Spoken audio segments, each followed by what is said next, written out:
ప్రతి రైతుకి సమాధానం చెప్పగలడు చంద్రబాబు నాయుడు గారు. ఎందుకంటే రీసెంట్గా ఇప్పుడే ఒక అరగంట ముందే అమరావతిలో ఏం జరుగుతుంది, ఏం ఆగిపోయినాయి, ఎక్కడ ఏమేం జరుగుతున్నాయి అనేది ఒక వీడియో సోషల్ మీడియాకి ఇవ్వడం జరిగింది గవర్నమెంట్. ఆ వీడియో చూసిన తర్వాతనే నేను చెబుతున్నాను విషయం. అమరావతి అనేది చాలా తొందరగా అవుతుంది. ఇంత తొందరగా ఆ పనులు ఆగిపోయిన బిల్డింగ్లు కానీ అన్ని ఇంత తొందరగా అయినాయా ఒక ఆశ్చర్యాన్ని కలిగించింది. నారాయణ అంటేనే కొద్దిగా మెతగా అని అనుకునే మా లాంటి వాళ్ళకి ఒక రిజల్ట్ అనేది ఈ రోజు కనపడింది.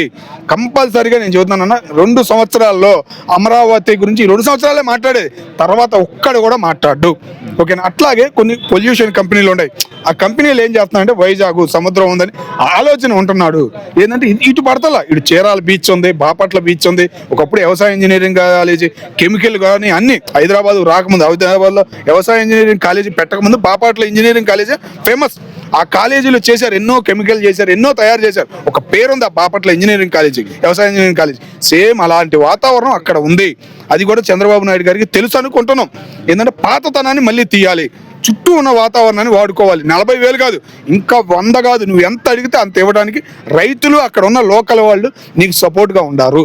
చంద్రబాబు నాయుడు గారు ఉపయోగించి ఒక రాయి అనేది వేసి తర్వాత నీ ఇష్టం.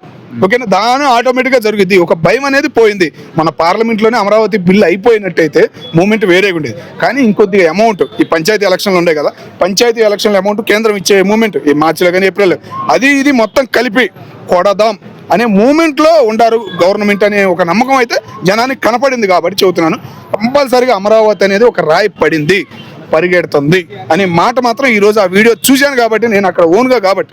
ఓకేనా? నేను ఆ చీరియాని అంతకుముందు ఆ రాళ్ళు జగన్మోహన్ రెడ్డి గారు ఆపేసిన ఎన్నో ప్రాజెక్టులు కానీ అన్ని చూశాను కాబట్టి నేను అంత క్లారిటీగా చెబుతున్నాను. ఒక రాయి అనేది పడింది, పనులు అనేవి జరుగుతున్నాయి అనిపించింది.